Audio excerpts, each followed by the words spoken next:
July 21st, 2009. Calling Daryl Sweeney. He is the person who found the Mystery Glyph panel in Tilden Park, California in 1954. Hello? Hello, is Daryl there? Yes, this is he. Daryl, this is Terry Carter. I don't know if I've got the right Daryl Sweeney or not, but the reason I'm calling is I'm looking for a man that found a hieroglyph panel site in Tilden Park in California in 1954. Would that be you? That is I, but how in the world would you have ever heard of that? Now, wait, this is one of those, is this the start of a Twilight Zone episode? Yeah, yes, it is. All right, okay, that is I, to be specific, yes. Now, what in the world, I mean, even counting for the unbelievable event that you have that article and that you remember it all these years, then what's the next step in all this? Well, let me tell you my step in this. In about 1989, 1990, somewhere around there, I was hiking high in the cliffs of the mountains east of Provo, Utah, and I stumbled onto a hieroglyphic set that, man, looked like something I'd never ever seen before. And so I did all the research to try and figure out what it was, and I found that you'd found one. And to date, I've tracked down that there's 25 of these sites scattered throughout the western United States. And that's why I'm just calling. I'm just trying to track down the people that found these and just want to kind of get your memory of finding them and what they looked like, and just kind of a little bit of a history of your finding them.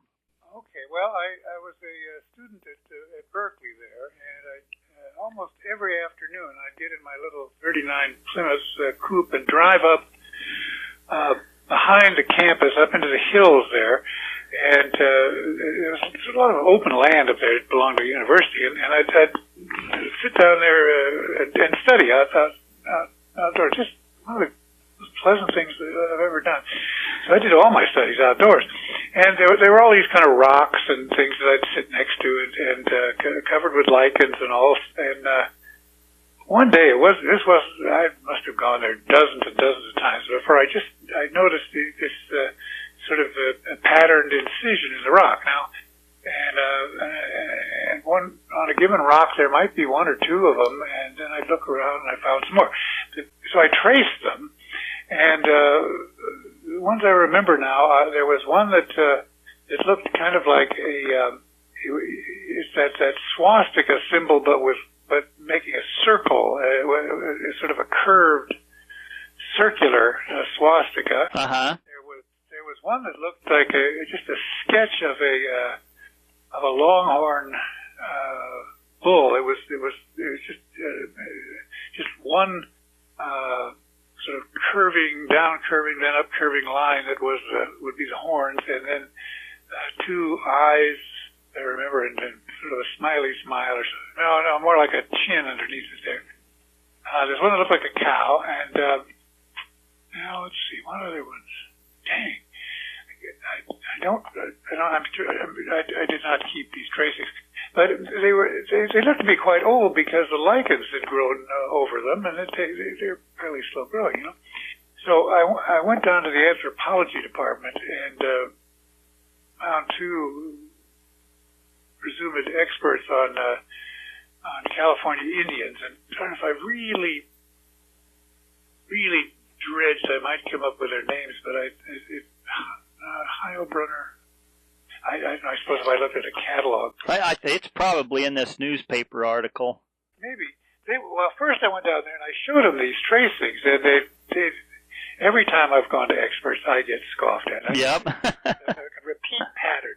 And I walk in, and he looked and said, "Oh, well, that's nothing." He said, "Well, yeah, we find those things. It's the Rosicrucians. They keep drawing these things on rocks, and then they come back and try and prove that the world started there," or something like that.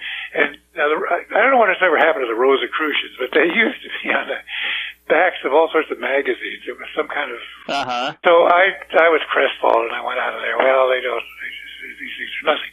So then, maybe a week later or so, I get a call from one of these professors, and they say, "Sweeney, now we've been thinking about this, and this we're more interested in that. Could you come in and drive us up and show us this. And I said, well, sure. So I go in there, and there's also this newspaper reporter who was he was a piece of work. He was just this talkative guy, and he was sort of like your ultimate insider. This is irrelevant to the day. Yeah. But he was telling all these great stories he'd been on about this bandit they're looking for that sneaks into buildings, steals things, and then leaves a pile of defecation on the floor and disappears. And so he thought this was funny. And he's telling us the story. And so I said, well, now, do you want me to drive? Or my car's not very big. And the reporter says, no, I have wheels. I've never heard that slang, you know. Yeah. But Mr. Inside. Yeah. We go up there.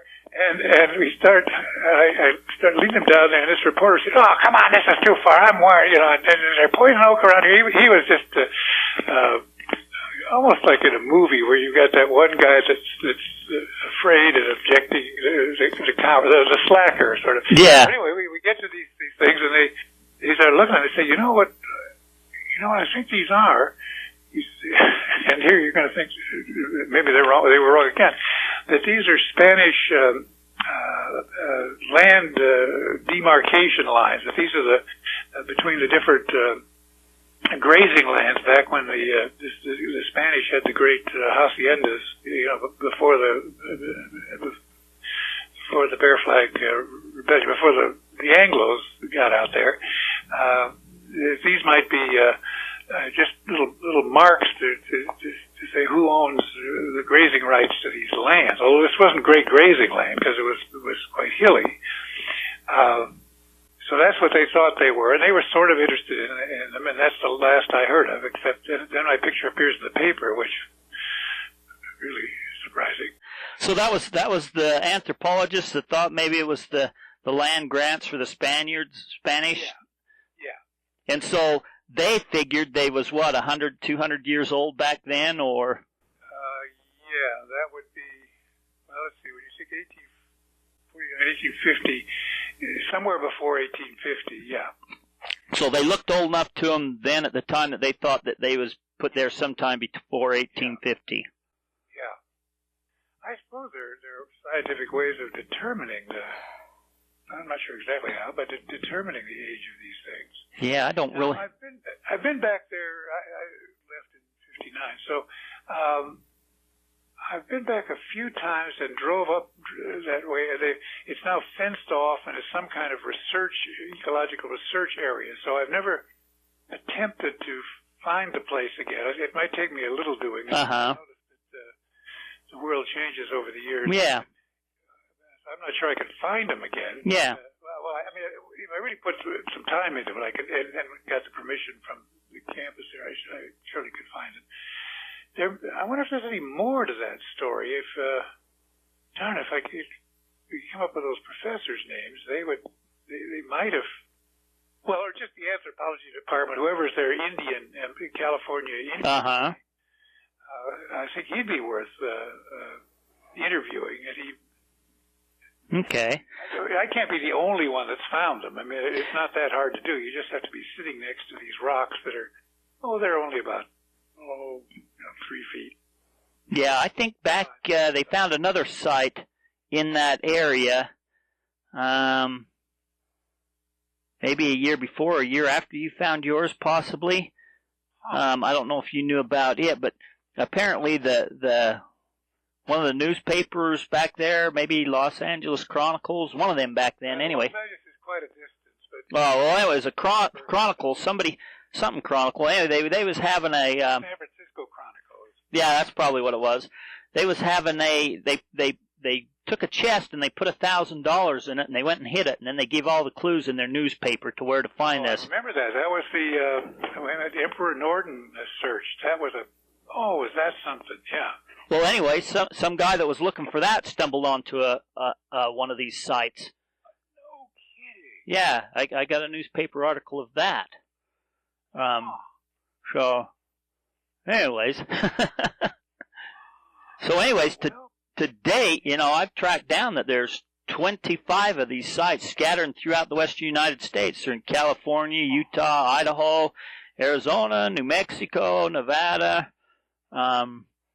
anyways, and who knows what they are? They look like they're possibly done by the same person or same couple of people, all neatly inscribed in rocks, kind of in out of the way places, and they're just a big mystery. There's been certain people in different areas where they've been found that have thought that they've done that they were for different things. Like there's a site in up north in California by Mount Shasta that those people there thought that they was put there by the Lemurians. The Lemurians is kind of a story like Atlantis. Their continent sunk, and they say they escaped there to Mount Shasta and left these symbols there. And then there's a story in Utah where somebody thought that these were telling where the gold plates of their Book of Mormon was buried, and so there's a big story about that. And then there's some people that think that these was done by the hippies in the 1960s. And then there's every town where these are found have their own little story, but nobody really knows, nobody really knew that all these were interconnected, and who knows what they are, how old they are, or anything like that. Oh my word, okay, you have just a wonderful quest there. This is really something that, I envy you to just have this mystery to pursue. My word. It's a huge mystery. I've put together a little website on I'm just starting to put some things on it now. I've put a few stories of some of the stories that I've tracked down of a couple of the local ones in Utah, but I'm still, going to add a little bit more here and there to it. But do you have tracings or photographs of the? Oh yeah. If you go to Mystery, do you got the internet and the computer? Oh yeah. If you go to mysteryglyphs.com. Mystery Glyphs, and that's spelled with a Y, isn't it? Yeah. Lyph. Yeah. Mysteryglyphs. Yeah. .com. I have some photos of them, photos of probably 10 or 15 of them there. Huh. In fact, there's a site in Utah, Manti, Utah, that's real similar to the site that you found. Well, the exact same characters, except for the one in except for the ones in Manti doesn't have the swastika, but it has all the other, the Egyptian Ankh, all the other. Or let's see, no, that's the other set that was found, the Egyptian Ankh one. That's the other side, I believe. That's not the one that you found, was it? I don't remember anything like that because I might not have known what an Ankh is then. Wasn't all that okay. advanced then, but so I guess I've got a photocopy of a newspaper article, but it's not really all that clear. I guess you probably don't have any clippings or anything like that I could get a good copy of from you or anything, would you? No, all I have is in a scrapbook that picture of me in that article, and there were no pictures of the glyphs in it. Would it be possible to get a copy of that from you? Sure. Oh yeah. I'll just photocopy it. It's pretty old. Well, I can contrast it up in Photoshop. Darn, I was just out in California visiting my two sons out there in the San Francisco Bay Area. So I don't have any plans yet. But the next time I'm out there, I think I'll make a real effort to go find those. Yeah, if you know what, if next time you plan to go out there, if you could give me a call and let me know and see if I could go out there and meet you, then I'd like to get a photo with you, how many years later, 50 years later, with you. And this is really so oh gosh, I hope you can get to the bottom of this. I've been trying for 15, 20 years, and I don't think I ever will. It's a big mystery. There's all kinds of, theories and speculation, and there's some wild theories and speculations, and there's been a lot of mystery to it, but who actually done these or why and what time period, I've tracked down they're at least 100 to 150 years old. There's no question of that. They're at least that old. But how much older? Some people say they're thousands of years old. Some people say, they're modern. Some people say these was done to perpetrate a hoax. Some people say, but who knows? These are off the beaten trail. They're neatly, painstakingly carved. The sites that they're at are kind of unique. A lot of them, I don't know about yours, but a lot of these sites, there's usually some kind of like a shelter there, a little cave or a little rock overhang, just kind of some kind of a small shelter. Well, not too far from there in Tilden Park is what do they call it? It's a kind of a hole up in a rock cliff, and Indians supposedly went up there. I forget what they called it, but it's not real close to the drawings. But then who knows? There might be a lot of drawings up there that people haven't noticed. Yeah. So, anyways, it's a big mystery, and man, I'd love to find out someday, but I don't think we'll ever know. I mean, it's one person or a couple people that's traveled, because you measure these things, they're all about it's like the same handwriting. It's like it's the same person, or the same, maybe even 2 or 3 different people, maybe, but they've traveled all across the western United States. They've left this message for whatever reason, and it's a huge mystery, but don't know that I'll ever figure it out. Well, but there are clues in there. Certainly the, whatever you call it, the iconography, the things they draw, for instance, has got to have some meaning. I mean, they're not just useless doodles. There's got to be some... No, they're not. It's definitely a language.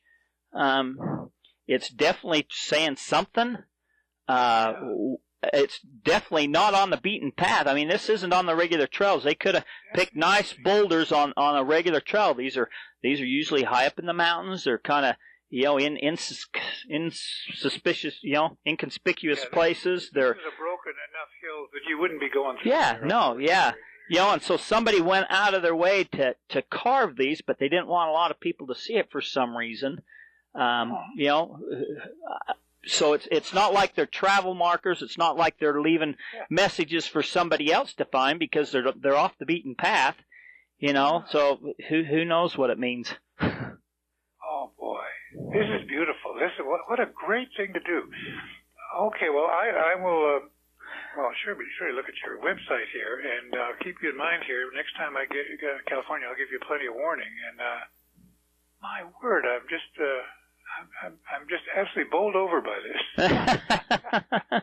Have I done anything else like that I could expect a call for? No, I don't think so. I'll be done. Well, I can't tell you how exciting this is to me, and I really appreciate you going to all this effort to find me after all these years. Well, cool. I just wanted to know the story of you finding it and kind of what it looked like. If it looked, old back then, if it had lichens or whatnot in them, and anyways. So very good. I appreciate you talking to me. And if you could get me a copy of that article you got, or write me down any thoughts on them and email it to me, man, I'd really appreciate that. And any questions you have, like I said, I've tracked these down for 15, 20 years, and I've got all kinds of information on them, stories, talking with different people, and I've written a few stories of one of the more famous sites where there was some deaths here in Utah, because there was some deaths involved and some different things, and I wrote a little story about them.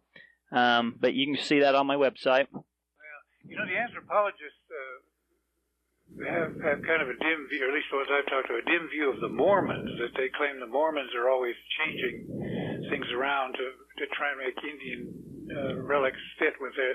Yes. Yeah. I don't know how you fit into that, but... Well, that's what they said about these two, that they was done by the Mormons to help perpetrate their hoax, or help bolster up their Book of Mormon.